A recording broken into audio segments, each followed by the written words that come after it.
আমি কোচাসকলক পৃথক কমতাপুৰ ৰাজ্য গঠন আৰু জনজাতিকৰণৰ দাবীত ঐক্য মঞ্চৰ ফালৰ পৰা ইতিমধ্যে অসমৰ প্ৰত্যেকখন জিলাতে জ্বৰ সমদল কাৰ্যসূচী গ্ৰহণ কৰিছিলোঁ আৰু আজি আমাৰ অন্তিম কাৰ্যসূচী কোকৰাঝাৰ জিলাত।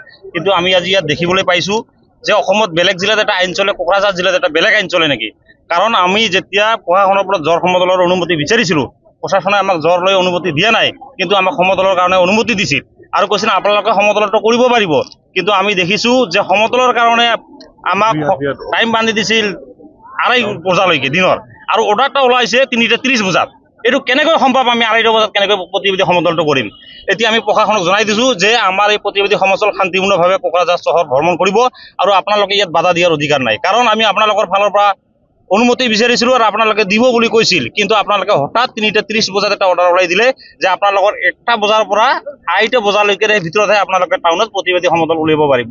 গতিকে আমি ধিক্কাৰ জনাইছোঁ সদৌ ছাত্ৰ সন্থাৰ পৰা, আৰু আজিৰ এই প্ৰতিবাদী সমদলৰ পৰা আমি চৰকাৰলৈ আহ্বান জনাইছোঁ, আপোনালোকে জাতি মাটি ভেটিৰ কথা কয়, খিলঞ্জীয়া মানুহৰ কথা কয়, কিন্তু আপোনালোকে আমাক সুৰক্ষিত কৰিব পৰা নাই। আমি কোচ ৰাজনীতিসকল আজি বহিৰাগতত পৰিণত হৈছে। আমি মাটি বাৰী হেৰাই গৈছোঁ, আমাৰ নিজৰ জেগাত আমাৰ অস্তিত্ব হেৰাই গৈছে।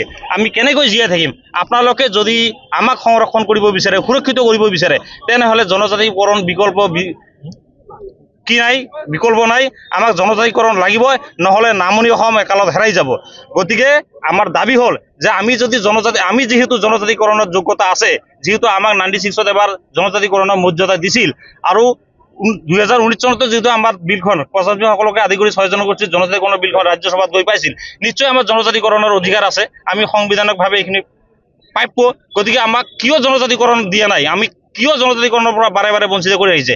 14 চনৰ ভিতৰতে 6 মাহৰ ভিতৰত জনজাতিকৰণ কৰিম বুলি কোৱা কথাটো আজিলৈকে কিয় কৰিব পৰা নাই?